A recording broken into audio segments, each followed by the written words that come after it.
بسم اللہ الرحمن الرحیم الحمد لأہلہ والصلاة علی اہلہا اما بعد۔ ماہ مبارک رجب المرجب، جس کی عظمت، جس کی اہمیت روایات کی روشنی میں اس طرح بیان کی گئی کہ زمانہ جاہلیت میں بھی اس مبارک مہینے میں اہل عرب مشرکین مکہ اپنے ہتھیاروں کو روک لیتے تھے اور جنگ نہیں کرتے تھے۔ اسی مناسبت سے اسے العصم کہا گیا کہ جس مہینے میں اتنی خاموشی ہو کہ نہ گھوڑوں کے دوڑنے کی آوازیں آئیں، نہ تلواروں کی جھنکار، نہ تیروں اور نیزوں کے شور۔ اس خاموشی کی بنیاد پر اسے عصم کہا گیا، یعنی سماعت سے محروم شخص کو سمن کہا جاتا ہے، بہرا۔ تو اس پورے مہینے میں اس کی حرمت کی بنا پر جنگیں بند ہو جاتی تھی اور خاموشی چھا جاتی تھی۔ ایک اور روایت کے اعتبار سے کہ قیامت میں جب خدا اس مہینے سے پوچھے گا کہ بتاؤ اس مہینے میں لوگوں نے کیا عمل کیے، تو مہینہ خاموش رہے گا۔ خدا پھر پوچھے گا، رجب خاموش رہے گا۔ پھر خدا پوچھے گا، رجب خاموش رہے گا۔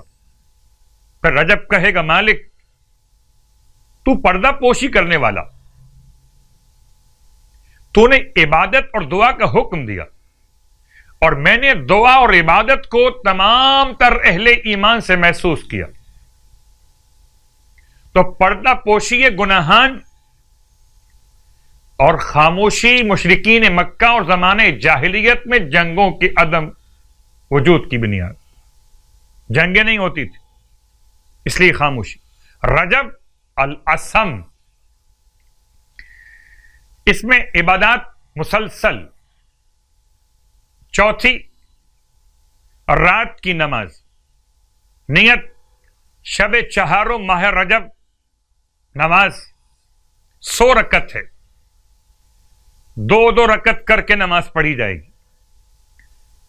ہر پہلی رکعت میں الحمد کے بعد سورہ فلق اور ہر دوسری رکعت میں الحمد کے بعد 1 مرتبہ سورہ ناس، 1 مرتبہ سورہ فلق رکعت اول میں اور دوم میں الحمد کے بعد 1 مرتبہ سورہ ناس۔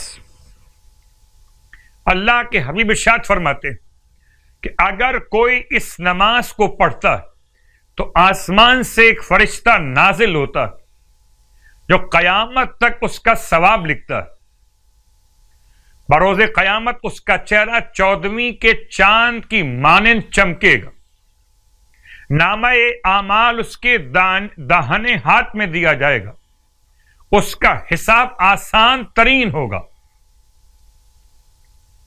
یہ تو تھا نماز کا ثواب، روزے کا ثواب۔